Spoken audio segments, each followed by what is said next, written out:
এই মুহূর্তের সবথেকে বড় যে খবরের দিকে নজর রাখবো, হাওড়ার ডোমজুড়ে থার্মোকলের কারখানায় আগুন। যেমনটা জানা যাচ্ছে, ঘটনাস্থলে দুটি দমকলের ইঞ্জিন রয়েছে, কালো ধোঁয়ায় ঢেকে গিয়েছে পুরো এলাকা।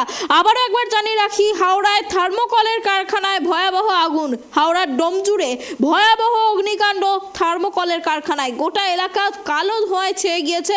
ঘটনাস্থলে দমকলের দুটি ইঞ্জিন।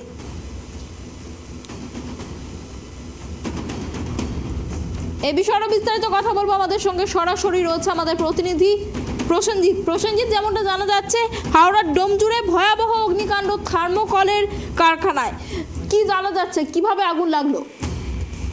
অনন্যা, প্রথমে বলে রাখবো যে হাওড়ার ডোমজুড়ে এই থার্মোকল কারখানায় এই নিয়ে প্রায় 5 বার আগুন লাগে, কিন্তু এই ঘটনার পরিপ্রেক্ষিতে যেটা জানা যাচ্ছে, সেই থার্মোকল কারখানায় বিশেষত দাহ্য পদার্থ এই কারখানা, এবং সেই কারণে কিন্তু তাদের ফায়ার ব্যবস্থাও সেরকম ভাবে ছিল। তবে আগুন লাগার কারণ হচ্ছে ইলেকট্রিক শর্ট সার্কিটে আগুন লেগেছে বলে প্রাথমিকভাবে মনে করছে ফায়ার আধিকারিকরা। তবে এই ঘটনার পরিপ্রেক্ষিতে এখনো পর্যন্ত আহত বা হতাহতের কোনো খবর নেই। তবে আগুনের যে অগ্নিশিখা এলাকার মানুষদের মনে একটা আতঙ্কের কাজ করেছে, কারণ যে এই আগুনের অগ্নিশিখা এতটাই তীব্রতা ছিল যে ভোরের আকাশ পুরো অন্ধকারে ছেয়ে গেছে, এবং সেই জায়গায় দেখা যাচ্ছে যে এই অন্ধকারে যখন ছেয়ে যায়, এলাকার মানুষরা দ্রুততার সঙ্গে অন্য স্থানান্তরিত করতে চেষ্টা করে। তবে এই আগুনের নিম্নতার সাথে সাথে এলাকার যারা কারখানার যারা শ্রমিকরা ছিল, তারাই কিন্তু যথারীতিভাবে আগুন নিয়ন্ত্রণে আনার চেষ্টা চালায়।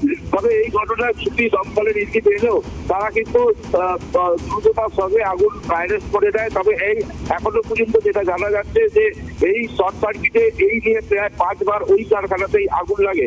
তবে ক্ষয়ক্ষতির পরিমাণ প্রায় লক্ষাধিক টাকার অধিক। তবে থার্মোকলের যে দাহ্য পদার্থ ছিল, সেই এক ধারেতেই কিন্তু এই অগ্নিকাণ্ডের ঘটনা ঘটেছে বলে কারখানার আধিকারিকরা বা কর্মচারীরা তারা কিন্তু এরকমটাই জানিয়েছে। অনন্যা, অনেক ধন্যবাদ প্রসেনজিৎ আমাদের সঙ্গে থাকার জন্য। আপনাদের আরও একবার জানিয়ে রাখি, হাওড়ার ডোমজুড়ে ভয়াবহ অগ্নিকাণ্ড থার্মোকলের কারখানায়, এবং যেমনটা জানা যাচ্ছে ঘটনাস্থলে দুটি ইঞ্জিন রয়েছে, পাশাপাশি আগুন কিছুটা নিয়ন্ত্রণে আনা সম্ভব হয়েছে বলে জানা যাচ্ছে।